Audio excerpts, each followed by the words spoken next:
اور تیسرے دن ایسا ہوا کہ آستر شاہانہ لباس پہن کر شاہی محل کی بارگاہ اندرونی میں شاہی محل کے سامنے کھڑی ہو گئی، اور بادشاہ اپنے شاہی محل میں اپنے تخت سلطنت پر قصر کے مقابل کے دروازے پر بیٹھا تھا۔ اور ایسا ہوا کہ جب بادشاہ نے آستر ملکہ کو بارگاہ میں کھڑی دیکھا تو وہ اس کی نظر میں مقبول ٹھہری، اور بادشاہ نے وہ سنہلا عصا جو اس کے ہاتھ میں تھا آستر کی طرف بڑھایا۔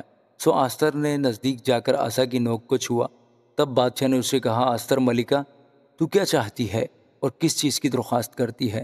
آدھی سلطنت تک وہ تجھے بخشی جائے گی۔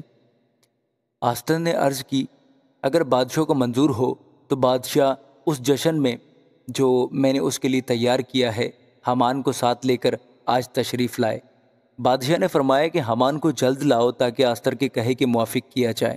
سو بادشاہ اور حامان اس جشن میں آئے جس کی تیاری آستر نے کی تھی، اور بادشاہ نے جشن میں مے نوشی کے وقت آستر سے پوچھا کہ تیرا کیا سوال ہے، وہ منظور ہوگا، تیری کیا درخواست ہے؟ آدھی سلطنت تک وہ پوری کی جائے گی۔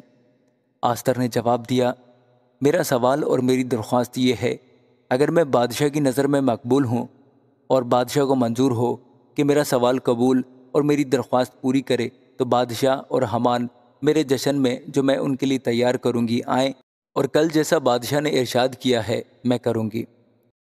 اس دن حامان شادمان اور خوش ہو کر نکلا، پر جب حامان نے بادشاہ کے پھاٹک پر مردکی کو دیکھا کہ اس کے لیے نہ کھڑا ہوا نہ ہٹا، تو حامان مردکی کے خلاف غصہ سے بھر گیا۔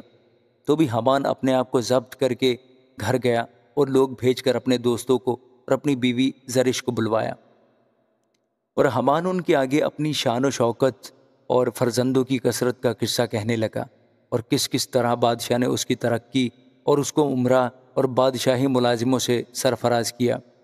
حامان نے یہ بھی کہا، دیکھو، آستر ملکہ نے سوا میرے کسی کو بادشاہ کے ساتھ اپنے جشن میں جو اس نے تیار کیا تھا آنے نہ دیا، اور کل کے لیے بھی اس نے بادشاہ کے ساتھ مجھے دعوت دی ہے۔ تو بھی جب مردکی یہودی مجھے بادشاہ کے پھاٹک پر بیٹھا دکھائی دیتا ہے، ان باتوں سے مجھے کچھ حاصل نہیں۔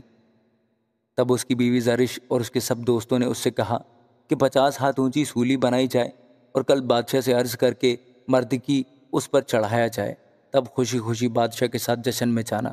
یہ بات حامان کو پسند آئی اور اس نے ایک سولی بنوائی۔ آمین۔